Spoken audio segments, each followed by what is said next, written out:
Titan radar at 11 o'clock, not showing any rain across our area. We may see a few showers later on tonight, well after midnight. You always get the forecast first on News 13. Mostly cloudy, cooler than the last few nights, down into the 50s tonight, and a cloudy day on the way for tomorrow. I'll let you know if it'll clear out in time for the weekend coming up in a few more minutes. News 13 at 11 starts right now.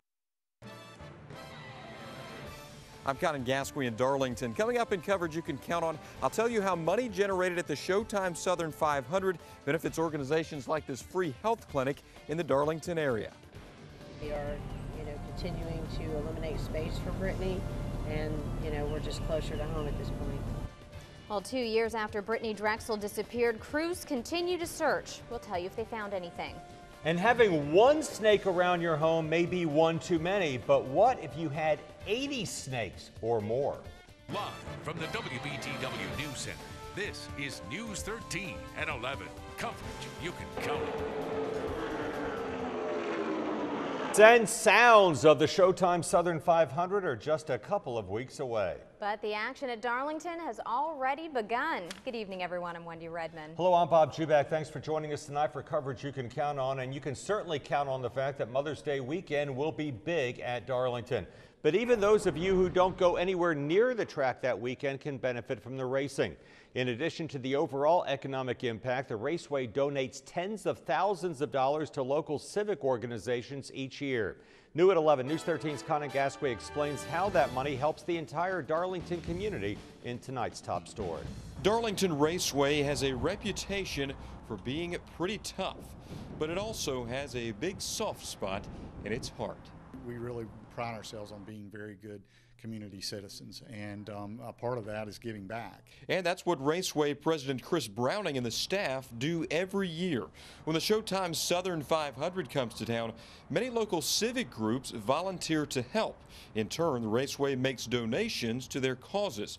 In 2010, the Raceway and its concessions provider donated about $100,000 to various causes. One of those is the Darlington Pilot Club. Oh, it helps greatly. With the additional funds that we receive from the racetrack, then we're able to give more. But the money doesn't stop there. The Pilot Club supports causes like Darlington's free medical clinic. Get me in to see the doctor. That's where you find patients like Cindy Ross, who started coming here 2 years ago when she discovered she had diabetes. Didn't know where to turn, so a friend of mine had told me about this place, and I showed up and they welcomed me, took my problems on, so everything's been great since. I feel ecstatic every time I leave this place. And ecstatic about the generosity of the Raceway. Makes me feel a little closer to them, makes a little hometown feeling there. Be glad to spend my money out there next month. In Darlington, Colin Gasquey, News 13. And don't forget, this year's Showtime Southern 500 takes place on Mother's Day weekend. The nationwide race runs on Saturday, May 6th. The Sprint Cup race on Sunday, the 7th. And just to give you an idea of just how much the track impacts the local economy, here are some fun facts for you. During race weekend, Darlington usually sees its population jump from around 7,000 people to, get this, 65,000 people. That sells out just about every hotel in the Darlington and Florence areas. Most restaurants get a lot of extra traffic, as do other businesses. The races generate about $19 million in labor income to workers. And again, a recent study says the weekend generates about $54 million statewide. Here's another sports event that could help boost business around here. Today, the United States Basketball Association named North Myrtle Beach as the host city for its national tournament for the next 3 years. That announcement took place today at the North Myrtle Beach Chamber of Commerce. The USBA offers tournaments nationwide for boys and girls teams from grades 3 through 12. We're excited to be here because there's so much to do in this area for the teams. We want to make it a true event for everybody involved with all the great local attractions, the accommodations here. It's a true event, so when they come down, not only are they getting a chance to play in a great basketball tournament, but in their downtime, they're having a lot to do with the families as well. The North Myrtle Beach Chamber says that its studies show that the tournaments generate about $5 million per year for the North Myrtle Beach area. And you might as well throw baseball into the mix. More than 50 teams are on the Grand Strand for the Mingo Bay Classic Baseball Tournament. And with nearly 1,000 baseball players and their families in town, that also benefits many local businesses. We want to know what you think about all of these events. Obviously, sporting events attract a lot more people to the area. So on our News 13 Facebook question of the day, we want to know, do you think South Carolina should focus more on sports tourism? Should more money be spent on sports advertisements as a way to attract people to the state? And be sure and tell us why or why not. Remember to comment. You must first be a fan of News 13 on Facebook. Also tonight, the search continues for Brittany Drexel, and this coming Monday marks 2 years since Brittany went missing in Myrtle Beach. Brittany is from Rochester, New York, and she and friends came down for vacation. She was 17 years old when she went missing on April 25th, 2009. A new tip in the case led to a search yesterday and then again today for Brittany, but this time that search took place in the Myrtle Beach area. Despite the fact that Myrtle Beach is where she was most recently seen, most of the previous searches have centered in southern Georgetown and northern Charleston counties. However, we spoke with some of those who searched Myrtle Beach today. It's really no different than any other place that we've searched for Brittany. It just happens to not be out by the Santee River or out in the Georgetown or Charleston area. So we are, continuing to eliminate space for Brittany. And, we're just closer to home at this point. The searchers, though, say they didn't find anything today of interest. Now, to mark the 2-year anniversary of Brittany's disappearance, a Corvette and Harley-Davidson ride will be held this coming weekend. That ride will start at 9 o'clock on Saturday morning at the Myrtle Beach Harley-Davidson on 17 Business and then end at the Beaver Bar in Murrells Inlet. Well, some scary moments today as a fire broke out at a Florence daycare. It happened at about 10:30 this morning at the Stepping Stones daycare on East Palmetto Street. Firefighters believe a stove started the fire. Thankfully, no one was hurt and all the children were let back in shortly after the fire was put out. Turning to tonight's crime tracker, Bennettsville police say they found a makeshift bomb today. They say they got some sort of tip and then found that bomb in some woods near Lindsay Avenue. Police say they arrested Michael Valonis and charged him with making or improvising an explosive device. Police arrested Valonis, though, on the same charge last month. SLED disabled that device and no one was hurt. A federal jury found a Dillon County woman guilty of stealing and distributing prescription drugs. Patsy Jackson is 59 years old from Latta. She worked for a year and a half at the Mullins CVS. She stole hydrocodone from the store and sold it on her own. She hasn't yet been sentenced, but could get 20 years in prison. New information tonight in an armed robbery that happened last week, and the new information are these surveillance photos. Horry County Police say that the man in the shots pulled a knife and then robbed that clerk at the Circle K on 17 Business in Surfside Beach last Monday, April 11th. Police say the suspect is stocky and also has a tattoo that goes from the top of his left forearm all the way down to his wrist, and they think he got away in a white Ford Ranger truck. You can take a longer look at the photos online at scnow.com, and if you think you know that man, go ahead and call the Horry County Police at the number on your screen. Meanwhile, in the upstate, new information about where Spartanburg County leaders wanted to put the blame days after that deadly children's train derailment last month. Yeah, that train went off the tracks on March 19th. 28 people were hurt and 1 child died. Well, today the News 13 network obtained the emails of county leaders through a Freedom of Information request and found some pretty interesting exchanges. News 13 network reporter Graham Moore has all the details on what those emails show. New at 11. When Sparkles the train left its tracks March 19th, county officials went to work as speculation flew. Spartanburg County Council members and other leaders typed away in emails back and forth trying to answer why. 7 on Your Side obtained one email from Parks Director Jeff Caton, sent to County Administrator Glenn Breed. On March 23rd, Caton wrote in part, "I am absolutely confident in the cause of the accident, excessive speed." A few lines later, Caton said he would be dealing with the termination of Mr. Conrad today. Matthew Conrad was driving that train, and Grant Varner is his attorney. There's absolutely nothing surprising about those statements. Varner says in the wake of such a crisis, people can be quick to judge. They're pointing the finger. Who did it? They did. It's going everywhere. But he says the place it's landed most often is on his client, the conductor. The entities are looking for someone to blame.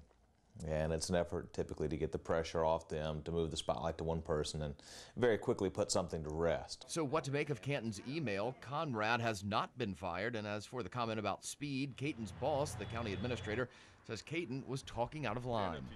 pure speculation. You know, we anticipate getting some answers from the coroner's investigation. That's really all I can comment on right now. Meantime, Conrad's attorney is maintaining his client did nothing wrong. Again, it's our position. We don't believe speed was the primary factor, if it was a factor at all. We believe it to have been a mechanical failure. That was Graham Moore reporting. The coroner still investigates. He brought outside engineers in to help, but still no word on when the final report will be complete. Some of those emails that were obtained also bring Governor Haley into the story. They show that Spartanburg County leaders and the governor's office proposed starting some sort of fund that would have paid the medical bills for dozens of people who were hurt in that train crash. They show, though, that Spartanburg County leaders, actually legal advisors, said that such a fund would make the county uninsurable. And they added that such a plan could have also made taxpayers liable to the tune of millions of dollars. Help is on the way for some North Carolinians impacted by Saturday's tornadoes. Congressman Mike McIntyre announced tonight Robeson County was approved for federal individual disaster assistance. Now, this means residents can apply for, among other things, temporary housing. Bladen County is also included in the declaration. For more information, just call the toll-free number 1-800-621-3362. Well, President Barack Obama says the U.S. Justice Department will try to find cases of fraud or manipulation in oil markets. Yeah, rising oil has basically led to the rise in gasoline prices. However, despite the president's announcement that some think is political, most agree that the unrest in the Middle East and not some elaborate scheme is the reason for the oil hike. In other news tonight from across the nation, drought has hit no state in this nation like it has hit Texas, but parts of North Texas got some much needed rain. That didn't just help the water levels out there. Wildfires in the area have scorched thousands of acres and destroyed hundreds of homes. Wow, check out this incredible video captured by storm chasers in the Midwest. The reported tornadoes tore up trees and destroyed homes. You can actually see this funnel cloud consume a barn in central Illinois. Snakes range from probably 4 feet up to about 12 feet long. There you go. Authorities in Northeast Texas spent this day removing about 80 snakes from around a home there and then found another batch of snakes inside a trailer on that same land. Deputies look into reports that the homeowner adopted pets online and then fed those pets to the snakes. Most of those snakes are considered exotic pets, and the owner out there in Texas did not have a permit to keep them. All right, well, a New York woman sues the Yankees over the team's legendary logo. She claims the Yankees stole the famous top hat logo from her family more than 70 years ago. She says her uncle designed the team's logo back in 1936, but was never paid. A new report says 2 popular Apple products include a surveillance component that tracks the whereabouts of its users. And as Samantha Hayes reports in tonight's Consumer Watch, that upsets a lot of those who use the iPad and the iPhone. While you may have forgotten where you were last month or last year, a new report says your iPhone and 3G-equipped iPad do remember because of a recently discovered component that tracks users' whereabouts. So anytime you're at the market or you're on the road or you're driving, it keeps track of the coordinates of where you are based on the cellular towers. And this file is synced back with your computer with iTunes when you back up your iPhone. 2 researchers made the discovery and say the unauthorized surveillance started about a year ago in June. They developed an online program called iPhone Tracker to show users the results. One of the men behind the report says there's no evidence Apple has access to the information. I don't think people should panic, but I don't think that it's necessary to keep the data in the phone, and people should be aware of it. Tech experts say you can choose to encrypt the data when you sync the device to your computer, but there's no way to disable the tracking, and that's disconcerting for many users. It's there without password protection. It's not encrypted. Anyone who knows that it's there can get it, which means that if you sync on your company computer, your company's IT department can get it. It means that if you're in an ugly divorce, the other side can demand it. For now, Apple has not commented on the purpose of storing the data or how it might be used. In Washington, I'm Samantha Hayes.